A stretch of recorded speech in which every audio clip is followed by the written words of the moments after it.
Ladies and gentlemen, boys and girls, children of all ages, welcome to the first episode of Go Giants. I'm your host, Mr. Mini Guy, and I'll take you through last week's game against the Steelers, some stats from that game, and a preview for next week's game. Well, technically, this Sunday's game against the Chicago Bears. So without further ado, let's go ahead and get into it.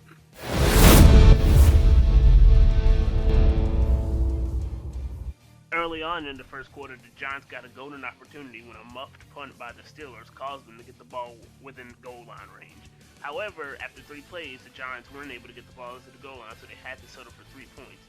That's good and all, but in my personal opinion, really upsets me that you couldn't get it in for a touchdown, especially on third down. Evan Ingram having the golden opportunity to catch the pass for a touchdown ends up dropping it. Daniel Jones shows some signs of greatness in this game as he throws for over 250 yards and 2 TDs. However, makes 2 mistakes with interceptions, with the second one completely shifting the momentum towards Pittsburgh. As for Saquon Barkley, he has a horrible night in the rushing game, rushing for only 6 yards through the entire 4 quarters.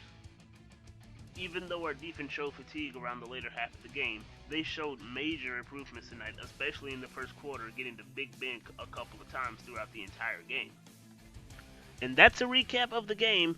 Now it's time to show you some statistics.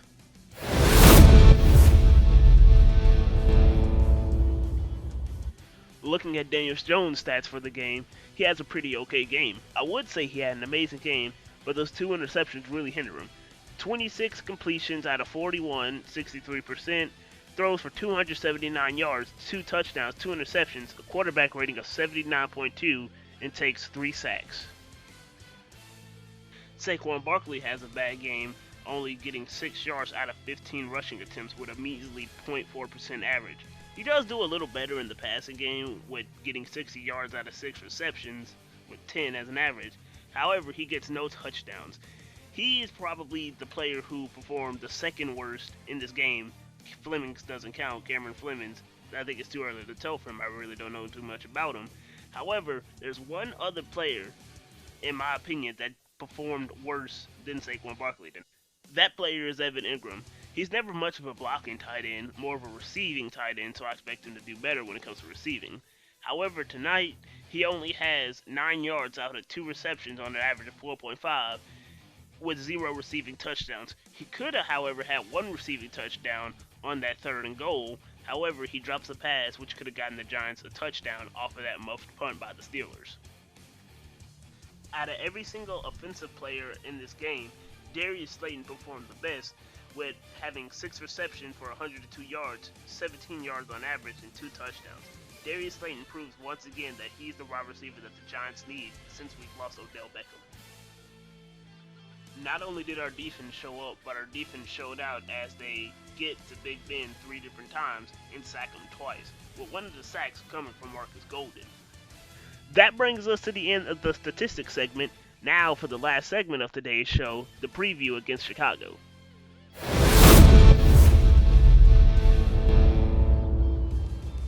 Mitch Trubisky has an amazing game against the Lions as he completes 20 passes out of 36 attempts with a 55.56% completion. He throws for 242 yards, 3 touchdowns, 0 interceptions with a rating of 104.2, and takes only 1 sack. Now I know, Giants fans, that seems kind of scary coming from Mitchell Trubisky, but you got to remember 2 things. 1, it's Mitchell Trubisky, and 2, he was playing against the Lions. Do not expect his stats to look anywhere like this against this Giants defense. The Lions are choke artists. The Giants are not. And now it's time for my prediction. To be honest, this game against Chicago could go anyway.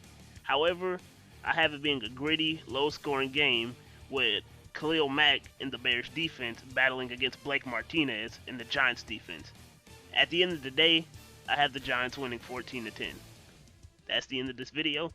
Hope you enjoyed the first ever show, and go Giants.